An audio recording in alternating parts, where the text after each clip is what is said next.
Hello friends, आज हम बात करने वाले हैं स्टैंडर्ड फिफ्थ इंग्लिश मीडियम और हमारा सब्जेक्ट है सोशल स्टडी। आज हम देखने वाले हैं लेसन नंबर 11। चलो देखते हैं बच्चों। Natural disaster. ठीक है, तो ये नेचुरल डिजास्टर क्या है? तो नेचुरल डिजास्टर मतलब कि नेचुरल का मतलब होता है कुदरती और डिजास्टर का मतलब होता है आफत। ठीक है, यानी कि कुदरती मुसीबत, कुदरती होनारतें होती है ना वो। तो अब देखते हैं, लेट्स लर्न अबाउट, मतलब कि आज हम क्या पढ़ने वाले हैं। तो आज हम अर्थक्वेक के बारे में पढ़ने वाले हैं, फ्लूड के बारे में पढ़ने वाले हैं, ड्रफ्ट के बारे में पढ़ने वाले हैं, साइक्लोन के बारे में पढ़ने वाले हैं, सुनामी और वोल्केनोस के बारे में भी हमें देखना है। चलो देखते हैं गियर अप में। तो हमें गियर अप में क्या करना है? Look at the picture given below and answer the following question. ठीक है, हमें ये पिक्चर्स को देखना है और निम्नलिखित आंसर के क्वेश्चन देने हैं। तो पिक्चर के ऊपर से हमें ये सब कुछ आंसर देना है। जैसे कि ये हमें अर्थक्वेक के बारे में बताना है, तो हमें अर्थक्वेक लिखना है। यहाँ पे कुछ लोग वाटर क्राफ्टिंग है वो कर रहे हैं, लेकिन यहाँ पे हमें जो फ्लूड्स है, ठीक है, उसके बारे में पता चल रहा है। और यहाँ पे क्या पता चलता है? तो यहाँ पे हमें वोल्केनो है, ठीक है, वो इरप्टेंट हुआ देखने को मिलता है। और दूसरा हमारा क्वेश्चन का आंसर देना है कि do the natural disaster have any impact on our surrounding. ठीक है, तो यस और नो में आंसर देना है। यानी कि जो नेचुरल डिजास्टर होती है, कुदरती आफतें होती है, तो क्या हमारे आसपास का एरिया है वो इफेक्टेड होता है? तो आंसर आएगा यस। ठीक है, अब पढ़ते हैं उसमें लेसन में।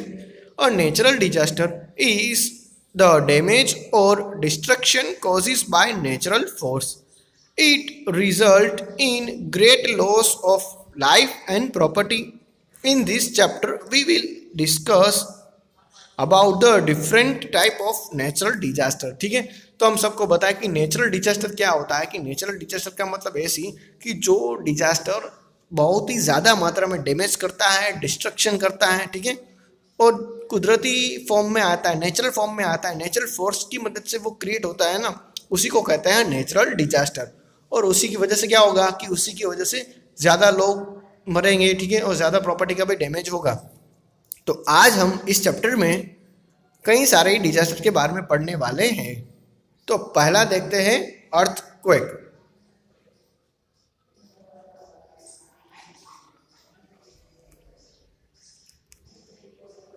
An earthquake is a natural disaster which causes the surface of the earth to shake or tremble। ठीक है, तो earthquake क्या है कि एक नेचुरल डिजास्टर है और साथ साथ हमें ये देखने को मिलता है कि वो जो अर्थ की सरफेस होती है ना, ठीक है, उसको ट्रिम्प करता है, उसको शेक करता है, मतलब कि उसको हिला देता है ना, उसी को कहते हैं earthquake.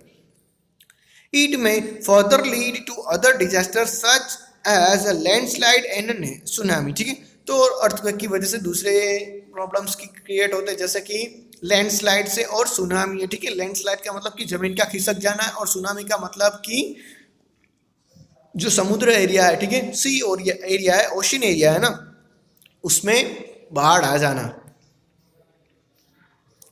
The intensity of the earthquake is major on Richter scale. ठीक है, तो अर्थ की इंटेंसिटी है, अर्थक्वेक की जो इंटेंसिटी है ना, वो रिक्टर स्केल में मापी जाती है। ठीक है, कि अर्थक्वेक है वो कितना आया हुआ है। The scientific study of earthquake is called seismology. ठीक है, तो जो साइंटिस्ट है, ठीक है, जो भी विज्ञान है जो अर्थक्वेक के बारे में हमें बताता है ना, उसको क्या कहा जाता है? तो उसको कहा जाता है सेसिस्मोलॉजी। अब देखते हैं उसके कोजिस, ठीक है, कि अर्थक्वेक है वो कौन सी वजह से आता है। तो earthquake occur due to the internal pressure within earth. ठीक है, तो अर्थक्वेक है वो जो अर्थ के अंदर से इंटरनल प्रेशर होता है ना, उसी की वजह से आता है। और जहाँ पे अर्थक्वेक है वो ओरिजिनेट होता है ना, वहाँ पे वो फोर्स होता है। ठीक है, फोर्स की वजह से ही अर्थक्वेक है ओरिजिनेट होता है। और अर्थक्वेक जहाँ पर भी क्रिएट होता है ना, ठीक है, जितने भी एरिया में क्रिएट होता है, उस एरिया का बीच का सेंटर है ना, वो कहा जाता है एपिक सेंटर। ठीक है, कि ये जो फोकस है अर्थक्वेक का, ठीक है, जहाँ पर भी ज़्यादा होता है ना, उसी को कहते हैं एपिक सेंटर। अब देखते हैं कोसिक्वेंसेस में, ठीक है, कि उससे जुड़ी हुई बातें हम देख लेते हैं कि it is a great loss of life और प्रॉपर्टी। ठीक है, तो उसकी वजह से क्या होगा कि कई सारे लोग और कई सारे प्रॉपर्टीज है उसका डैमेज होगा। दूसरा देखते हैं, an earthquake that take place under the ocean can give rise to a tsunami. अगर अर्थक्वेक ओशन के अंदर होता है ना तो क्या होगा कि वो सुनामी है उसको बढ़ावा देगा, सुनामी आना शुरू हो जाएगी. It is a very difficult to predict when an earthquake will occur. Seismologists have studied the pattern and have outlined some of the earthquake prone area. अब क्या है कि हम अर्थक्वेक के बारे में प्रिडिक्ट नहीं कर सकते. प्रिडिक्ट का मतलब होता है पहले से अंदाजा अनुमान लगाना कि अर्थक्वेक है वो कब आएगा, लेकिन हम अर्थक्वेक के बारे में अंदाजा नहीं लगा सकते. जो सेस्मोलॉजिस्ट है मतलब कि जो अर्थक्वेक के बारे में पढ़ते हैं ना, उसने अर्थक्वेक के बारे में कुछ पैटर्न्स है वो अच्छी तरह से नोट कर लिए. तो क्या कहते हैं कि वो हमें बताते हैं कि अर्थक्वेक वाले एरिया कितने हैं. ठीक है, तो इस एरिया में ज़्यादा से ज़्यादा अर्थक्वेक आएंगे इस तरह से. Japan and Philippines are the most earthquake prone countries in the world. ठीक है, तो जापान और फिलीपाइंस है वहाँ पे सबसे ज़्यादा अर्थक्वेक आने वाले ऐसे देश है. अब बात करें तो in India high intensity earthquake occur in Bhuj Gujarat on 26 January 2001. India में अर्थक्वेक है वो गुजरात में भुज नाम के शहर में आया हुआ था 26 जनवरी 2001 को. Strong earthquake residence building can withstand earthquakes. ठीक है, तो स्ट्रॉन्ग बिल्डिंग भी अर्थक्वेक के सामने गिर जाती हैं. अब देखते हैं प्रिकॉशंस. ठीक है, तो हमें ध्यान क्या रखना चाहिए. ठीक है, जब भी अर्थक्वेक आता है ना तो उस टाइम पे हमें क्या क्या सावधानी रखनी चाहिए. तो पहला है do not stand near the mirror, service, fans etcetera. ठीक है, तो हमें कोई कांच की जो चीज़ें हैं, ठीक है, मिरर है और स्पेशली बात करें तो कोई नाइफ है उसके आसपास हमें खड़ा रहना नहीं चाहिए. Go to open area and stay away from the building. ठीक है, तो हमें खुले मैदान में चले जाना चाहिए और बिल्डिंग से दूर रहना चाहिए. अब बात करें तो फ्लूड्स की दूसरी डिजास्टर है. ठीक है, पहला अर्थक्वेक देख लिया, अब देखते हैं फ्लूड. ठीक है, तो फ्लूड का मतलब ये होता है ज़्यादा बारिश गिरना. ठीक है, बाढ़ आ जाना. Floods mostly occur when heavy rainfall take a place as a result the river और stream exceed its capacity in there by causing floods. ठीक है, तो ज़्यादा पानी आने की वजह से, ज़्यादा बारिश गिरने की वजह से फ्लूड्स की कंडीशन होती है. और दूसरा क्या है कि जो रिवर है, जो स्ट्रीम से, ठीक है, जो झरने हैं उसमें उसकी कैपेसिटी से ज़्यादा वाटर आता है ना, तो ऐसी प्रॉब्लम्स क्रिएट होती है. अब देखते हैं उसके कॉजेज. सडनली मेल्टिंग और a large amount of snow in mountain during the summer season. ठीक है, तो समर सीजन में मतलब कि जब गर्मी पड़ती है ना उस टाइम पे जो स्नो वाले माउंटेन्स, ठीक है, जहाँ पे बर्फ है, अभी जमी हुई है बर्फ है, वहाँ पे बर्फ पिघलना शुरू होता है तो पानी की जो मात्रा है वो बढ़ जाएंगी और फ्लूड्स आना शुरू हो जाएंगे. Cyclones and tsunami in coastal area. ठीक है, साइक्लोन सुनामी है वो कोस्टल एरिया में आती है ना, तो पानी की बाढ़ें आना शुरू हो जाती है. कोलैप्स और बीच ऑफ अ डैम और embankment built across the river. ठीक है, तो जो रिवर के आसपास जो ये डैम्स एम्बैंकमेंट बने हुए हैं, ठीक है, वो टूट जाते हैं. उसकी वजह से आता है strong tides in the sea. ठीक है, तो सी में क्या होगा कि कुछ हलन चलन होगी. ठीक है, उससे भी फ्लूड्स आने की संभावना है. Blocking of the river channel by landslide. ठीक है, तो लैंडस्लाइड का मतलब मैंने बताया था कि जमीन के अंदर का टुकड़ा है, ठीक है, वो हिल जाता है, यानी कि कोई एक भाग जमीन का नीचे चला जाता है तो रिवर का जो चैनल है वो स्टॉप करके रखता है. तो वहां पे क्या होगा कि वहां पे फ्लूड्स आना शुरू हो जाएंगे. अब देखते हैं कॉन्सिक्वेंस में. Flood causes a huge damage to life और प्रॉपर्टी. ठीक है, तो कोई भी डिजास्टर है वो लाइफ और प्रॉपर्टी को तो डैमेज करता ही है. It causes a many water borne disease. ठीक है, तो फ्लूड की वजह से हमें कई सारे पानी रिलेटेड प्रॉब्लम्स हो जाएंगी जैसे कि मलेरिया है, डायरिया है. ठीक है, क्लीन वाटर. अब बात करें तो क्लीन वाटर है, ठीक है, वो हमें रेयरली मिलेगा. ठीक है, तो यानी कि क्लीन वाटर की स्कैरसिटी है वो शुरू हो जाएंगी. हमने सुनामी और सेस्मोलॉजिस्ट के बारे में पढ़ा हुआ है. अब देखते हैं इंफॉर्मेशन पेबल में. तो पेबल का मतलब मैंने बताया था कि छोटा पत्थर होता है. ठीक है, तो जो फ्लूड है वो उत्तराखंड में आया हुआ था ड्यू टू क्लाउड ब्रस्ट. ठीक है, क्लाउड ब्रस्ट मतलब कि बादल है वो टूट जाता है. ठीक है, उसी की वजह से ज़्यादा बारिश आई थी 2013 में और करीबन 9 जो डिस्ट्रिक्ट है, जो जिले हैं ना वो, और उसके साथ साथ 1 लाख पीपल है, ठीक है, उन सबको इस फ्लूड का सामना करना पड़ा था. और आज की तारीख में भी 5000 से ज़्यादा लोग हैं वो डेथ हो चुके हैं या तो मिसिंग हो चुके हैं. ठीक है, उसके बारे में कोई इन्फॉर्मेशन मिली नहीं है. Floods are common in India during the monsoon season. Some area gets flooded due to their proximity to the river. Bihar, West Bengal and Assam experience flood every year. ठीक है, तो फ्लूड है ना वो India में monsoon के time common है कि मॉनसून जब इंडिया में स्टार्ट होता है तो फ्लूड आना शुरू हो जाते हैं। और नदी के आसपास जो भी शहर है जैसे कि बिहार है, वेस्ट बंगाल है, ठीक है, आसाम है, वहाँ तो हर साल ऐसे फ्लूड्स का सामना करते हैं वो लोग। ठीक है, अब देखते हैं प्रिकॉशंस में। ठीक है, तो हमें क्या सावधानी रखनी चाहिए। तो एम्बैंकमेंट है, ठीक है, along the river should be repair if they develop crack. ठीक है, तो हमने जो ब्रिज बनाया है, जो पुल्स बनाए हुए हैं, ठीक है, जब भी हमें क्रैक देखने को मिले तो उसको अच्छी तरह से रिपेयर कर देना चाहिए। All electrical equipment should be disconnected if there is a danger of a floods. ठीक है, तो जितने भी इलेक्ट्रिकल इक्विपमेंट है, ठीक है, जो भी है, टीवी है, ट्यूबलाइट है, फैंस है, हम सबको क्या करना चाहिए, उसको बंद कर देना चाहिए जब भी हमें फ्लूड्स के बारे में पता चलता है तब। अब देखते हैं उसके कॉजेज के बारे में। ठीक है,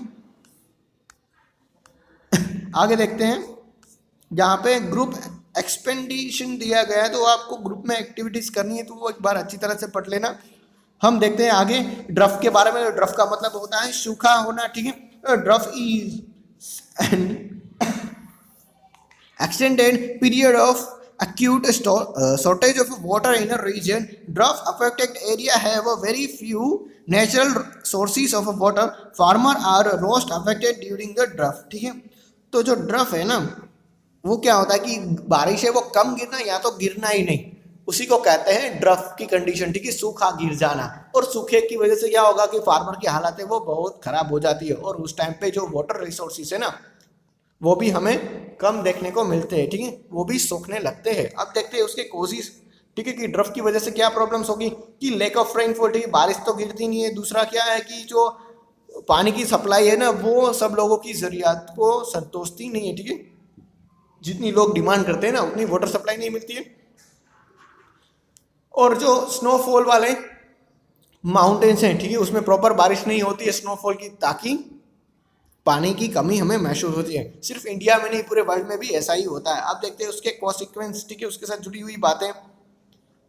तो इंडिया के जो फार्मर है ना वो मोस्ट ऑफ मानसून के ऊपर डिपेंडेंट रहते हैं। ठीक है, कल्टीवेशन के लिए उसी के ऊपर डिपेंडेंट रहते हैं। तो ड्रफ सीजन में ऐसा नहीं होता। दूसरा देखते हैं drought causes a scarcity of food. ठीक है, तो ड्रफ की वजह से हमें फूड की अन्न की भी अछत देखने को मिलती है। It also leads to starvation and death of human beings and animals. ठीक है, अगर ड्रफ ज़्यादा समय तक रहे, ठीक है, लंबा रहे, सूखा जो है वो लंबे टाइम तक रहेगा तो क्या होगा कि जो इंसान है, ठीक है, और जो एनिमल्स है वो भी मरना शुरू हो जाएंगे।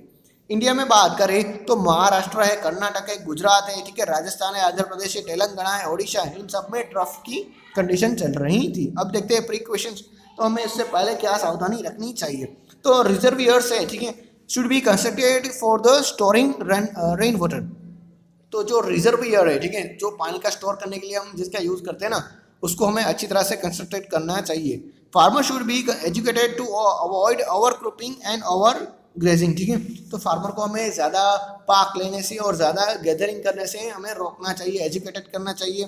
Initiatives should be taken by government to a limit human settlement in drought prone area. तो गवर्नमेंट को भी ये ध्यान रखना चाहिए कि जहाँ पे सूखा है ना वहाँ पे कम से कम लोग बसे। ठीक है, ताकि वाटर की स्कैरसिटी ना हो। Rain water harvesting which involves collecting rain water should be encourage. और रेन वाटर हार्वेस्टिंग है, ठीक है, उसको हमें बढ़ावा देना चाहिए। जो बारिश का पानी है सीधा जमीन में जाए, ऐसी हमें कुछ कोशिशें करनी चाहिए। अब देखते हैं साइक्लोन्स।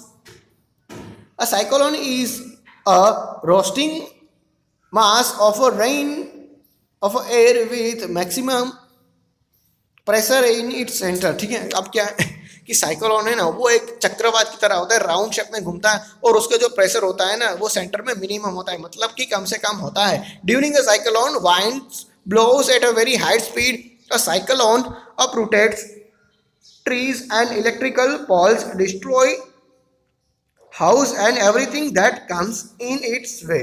अब क्या होता है कि साइक्लोन इतना तेज हो जाता है कि उसके बीच का जो भी आता है ना उसके बीच में वो जाए, कोई ट्रीज हो या इलेक्ट्रिकल पोल्स हो या कोई हाउस हो, उन सबको वो डिस्ट्रॉय कर देता है।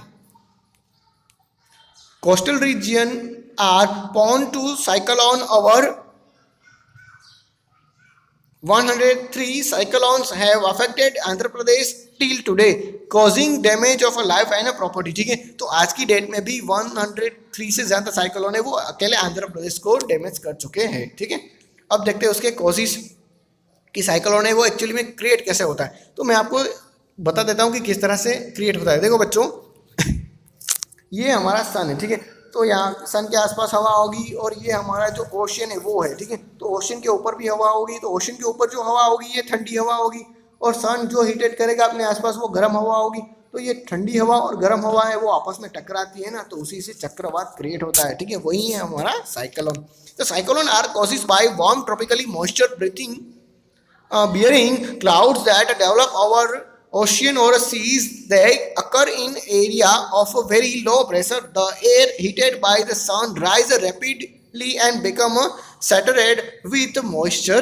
These air then condenses into the thunder clouds. ठीक है, तो क्या होगा कि जब ठंडी और गर्म हवा है वो टकराएंगी तब जो बादल है ना वो बिजली कड़काएंगे. ठीक है, when the cyclone continue its course and winds blow strongly, और साइक्लोन है वो कंटिन्यू आगे बढ़ता रहेगा और जो ये हवाएं है ना वो धीरे धीरे ताकतवर होना शुरू हो जाएंगी और एक बड़ा डेंजर क्रिएट हो जाएंगे. अब देखते हैं उसके कॉन्सिक्वेंस क्या है.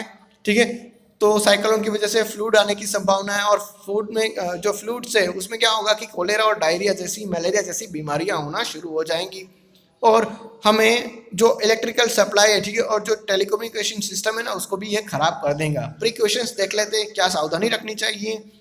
Watch weather forecast and warning. ठीक है, तो हमें वेदर फोरकास्टिंग है, ठीक है, जो वेदर के बारे में बताता है ना उसके बारे में हमें अच्छी तरह से सुनना चाहिए और वार्निंग भी सुननी चाहिए. Move to safe place before the cyclone hits. ठीक है, हमें सेफ प्लेस पे चले जाना चाहिए, साइक्लोन हमें हिट करे उससे पहले. Do not go near the sea. ठीक है, हमें जो ओशन है, सी है, उसके आसपास नहीं जाना चाहिए. Keep the phone number of a hospital, relatives and help agencies handy. ठीक है, तो हमें हॉस्पिटल है, हमारा रिलेटिव्स है और हेल्प एजेंसी ना उसका नंबर हमारे पास रखना चाहिए. बच्चों हम देखने वाले हैं आगे सुनामी के बारे में. Tsunami is a series of a wave 330 to 40 meter high that is created when water of an ocean is displaced by abrupt disturbance. अब क्या है कि जो सुनामी है ना वो 30 से 40 मीटर लंबी होती है. उसकी जो हाइट है ना, उसके जो वेव्स है ना वो 30 से 40 मीटर लंबे होते हैं. और ये कब होता है कि जो जमीन के अंदर है ना वो कुछ डिस्प्लेसमेंट हो जाए, अपनी जगह है वो हिल जाए, यानी कि कोई अर्थक्वेक आ जाए, सुनामी आ जाए ना, तो वो सुनामी को क्रिएट करते हैं. ठीक है, साइक्लोन आ जाए तो वो सुनामी को बढ़ावा देते हैं. अब उसके कॉजेस देख लेते हैं किस वजह से होती है. तो वोल्केनो इरप्शन से होती है, अंडर वाटर एक्सप्लोशन से होती है, अंडर वाटर अर्थक्वेक की वजह से होता है. ये सब है.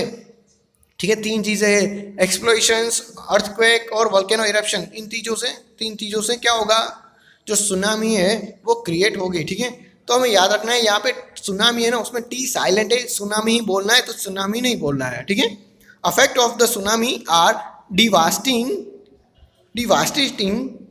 ठीक है, जो सुनामी की अफेक्टेड है ना, जो रीजन, जो कॉजेज है वो बहुत ही बढ़िया और लंबे टाइम तक चलते हैं. अब देखते हैं कॉन्सिक्वेंस इसमें. Tsunami can severely affected coast liner causing a large scale loss to life और प्रॉपर्टी. ठीक है, तो सुनामी है ना वो कोस्टल एरिया में ज़्यादा आती है और एनिमल्स और लाइफ दोनों को असर इफेक्ट करती है. ठीक है, अब प्रिकॉशंस में देख लेते हैं. ठीक है, हमें प्रिकॉशंस क्या रखनी चाहिए. तो पीपल नियर द सी और bridges should be move to high place if the tsunami waving is sounded. ठीक है, तो हम जब भी सुनामी वेव्स के बारे में सुनते हैं तो हमें कोई उच्च प्लेस में, हाई प्लेस में चले जाना चाहिए जब तक ये सुनामी कंप्लीट ना हो. One should stay away from the ocean till it's consider safe by authorities. ठीक है, तो हमें तब तक उच्च प्लेस में रहना चाहिए जब तक हमें कोई अच्छी अथॉरिटी से पक्की इंफॉर्मेशन ना मिल जाए. ठीक है, अब देखते हैं इंफॉर्मेशन पेबल में. Tsunami that struck India, Indonesia, Sri Lanka and Thailand on 26 December 2004 was one of the biggest and most destructive disaster in history. ठीक है, तो 26 दिसंबर 2004 को जब सुनामी आई थी ना तो वो सिर्फ इंडिया को ही नहीं, इंडोनेशिया है, श्रीलंका है, थाईलैंड, इन सब कंट्रीज को इफेक्टेड की थी और हिस्ट्री की अब तक की सबसे ज़्यादा घातक सुनामी थी. अब पढ़ने वाले हैं वोल्केनोस के बारे में बच्चों. A volcano is a vent or opening on the earth crust through the which molten materials magma came out from the inner. ठीक है, तो अर्थ क्या है, अर्थ में जो वोल्केनोज है ना वो वेंट होते हैं यानी कि ओपनिंग होते हैं। ठीक है, अर्थ का जो क्रस्ट है ना, अर्थ की जो आउटर मोस्ट लेयर, उसको तोड़ के जो मोल्टेन मटेरियल है, ठीक है, जो पिघला हुआ लावा है जिसको मैग्मा कहते हैं ना, वो बाहर आता है ना। Thus the volcano eruption take a place, और इसी को हम कहते हैं वोल्केनो का eruption. The molten magma that flows out through the vent is called lava. ठीक है, जो मैग्मा है वो प्रेशर की वजह से ऊपर से नीचे आता है ना, उसी को कहते हैं लावा। यानी कि अर्थ का जो क्रस्ट है, ठीक है, उसको तोड़ के जो मैग्मा बाहर आता है ना, उसी को हम लावा कहते हैं। और अर्थ का जो क्रस्ट है उसको तोड़ने में कौन हेल्प करता है लावा की, तो गैसेस और ashes are forced to out to crack the crust of the earth. ठीक है, तो गैसेस और एस है, ठीक है, वो दोनों ही लावा को हेल्प करती है बाहर निकलने में। When the volcano eruption stop the lava cools down it's form a mountain. ठीक है, जब भी लावा है वो क्या होगा कि वो बाहर निकलेगा और स्टॉप हो जाएगा, और जब ठंडा होगा ना तो वो माउंटेन के शेप में आ जाएगा। The blow shape opening formed at the top of such a mountain is called craters. ठीक है, मैं आपको बताता हूँ कि ये क्या है। कि मान लो कि यहाँ से अर्थ का क्रस्ट तोड़ के लावा बाहर आएगा और इस शेप में आएगा, ठीक है, ऊपर से नीचे गिरेगा तो एक माउंटेन की तरह का शेप बनाएगा। ठीक है, इस तरह से, और उसी को हम कहते हैं क्रेटर। ठीक है, क्या कहते हैं, क्रेटर। अब देखते हैं टाइप्स ऑफ वोल्केनोस। तो बच्चों हमें यहाँ पे 3 टाइप के वोल्केनोस देखने को मिलेंगे। पहला है एक्जिटिंग, ठीक है, यानी कि डेथ वोल्केनो, जो आज तक कभी भी उसका जो लावा है, उसका जो इरप्शन है ना वो नहीं हुआ है। उसकी बात करें तो अफ्रीका में जो किलिमांजारो वोल्केनो है ना, माउंट किलिमांजारो में आया हुआ है वोल्केनोस, ठीक है, उसको एक्जिटिंग वोल्केनो कहते हैं। ठीक है, डेड वोल्केनोस जो कभी भी उसमें से लावा बाहर नहीं निकलेगा। दूसरा है डोरमेंट और स्लीपिंग वोल्केनोस। ठीक है, तो ऐसे वोल्केनोस की पहले ही वो इरप्शन हो चुके, लेकिन अभी हाल में कोई इरप्शन नहीं हुआ है, लेकिन फ्यूचर में उसका इरप्शन हो सकता है, ऐसी संभावना है। ठीक है, जैसे कि हम कोई पर्सन को कैसे नहीं बता सकते कि वो कब सो के उठेगा, उसी की तरह का ये लावा का टाइप है। ठीक है, माउंट फुजियामा है ना, जापान में आया हुआ, उसी का एक एग्जांपल है। अब देखते हैं थर्ड वाला लास्ट फॉर्म, एक्टिव वोल्केनो। ठीक है, तो एक्टिव वोल्केनो ऐसा वोल्केनो की जो साल में 1-2 बार है ना वो इरप्शन हो जाए, ठीक है, लावा बाहर आ जाए। तो इटाली में इटना करके माउंट है, ठीक है, उसमें ऐसे वोल्केनोस आए हुए हैं। तो we should never forget that an accident volcano may become the active. तो हमें याद रखना चाहिए कि जो स्लीपिंग वोल्केनो है ना वो कभी भी एक्टिव वोल्केनो बन सकते हैं, जैसे कि माउंट वेसुविया है। ठीक है, वेसुवियस जो इटाली में आया हुआ है ना, वो क्या करता है कि वो अचानक डोरमेट वोल्केनो से एक्टिव वोल्केनो बन गया, और जो पोम्पीपिए है, ठीक है, उस शहर को पूरी तरह से तबाह कर दिया था। आगे देखते हैं कॉन्सिक्वेंसेस में कि जो वोल्केनो है ना वो अपने आसपास का एरिया संपूर्ण फॉर्म में तबाह कर देता है। ठीक है, और जो लैंडस्केप है ना उसका भी शेप चेंज कर देता है, और वो ह्यूमन लाइफ और प्रॉपर्टीज को डैमेज करता है। तो हमें वोल्केनो से पहले कौन सी सावधानी रखनी चाहिए, तो जब भी वोल्केनो है और उसके आसपास के जो एरिया में पीपल्स रहते हैं ना उसको हमें सेफ प्लेस में मूव करना चाहिए। ठीक है, और खाना और पानी है उसको स्टोर करके रखना चाहिए, ऐसी इमरजेंसी क्रिएट हो तो। अब देखते हैं लेटेस्ट प्रैक्टिस में, तो जो अर्थक्वेक की इंटेंसिटी है वो रेक्टर स्केल से मापी जाती है। ठीक है, अर्थक्वेक का जो फोर्स है वो एपेक्स सेंटर में ज्यादा होता है। फ्लूड्स कॉमन होते हैं इंडिया में मॉनसून सीजन में। ठीक है, वोल्केनोज जो कभी भी इरप्शन नहीं हुआ है उसको एक्सिटिंट वोल्केनो कहते हैं। अब फिलिंग द ब्लैंक्स में देखते हैं कि disaster are causes a great loss of life and properties. ठीक है, scientific study of the earthquake is called seismology. ठीक है, तो सेस्मोलॉजी है। और ब्लैंक में occur when the cloud burst. ठीक है, तो जो बादल टूटता है उसकी वजह से क्या होगा कि उसकी वजह से फ्लूड्स आने की संभावना है। तो FLOODS, तो फ्लूड्स का स्पेलिंग सही है, थर्ड में फ्लूड्स आएगा। तो reservoirs should be constructed to storing water, rain water. ठीक है, तो रिजर्वियर्स हमें क्रिएट करने चाहिए। अब देखते हैं वन वर्ड में अर्थ का जो सेंटर है, ठीक है, जो पॉइंट है, जो फोकस वहां पे क्रिएट होता है उसको क्या कहा जाता है, तो उसको कहा जाता है एपिक सेंटर। ठीक है, तो कौन से पीपल की हालत ड्रफ्ट में खराब हो जाती है, तो फार्मर है। कलेक्टिंग रेन वाटर उसको कहते हैं रेन हार्वेस्टिंग। साइक्लोन है वो जिस एरिया में होता है, ठीक है, तो कोस्टल एरिया कहा जाता है। और ऐसे कंट्रीज जो अर्थक्वेक ज़्यादा होता है तो जापान और फिलीपाइंस है। आंसर द फॉलोइंग क्वेश्चन है। तो बच्चों मैंने इस पेज नंबर लिखे हुए हैं, उसी पेज नंबर पे मैंने सारे क्वेश्चन आंसर टिक कर दिए हैं। तो यहाँ पे हमारा लेसन नंबर 11 खत्म होता है। Thank you.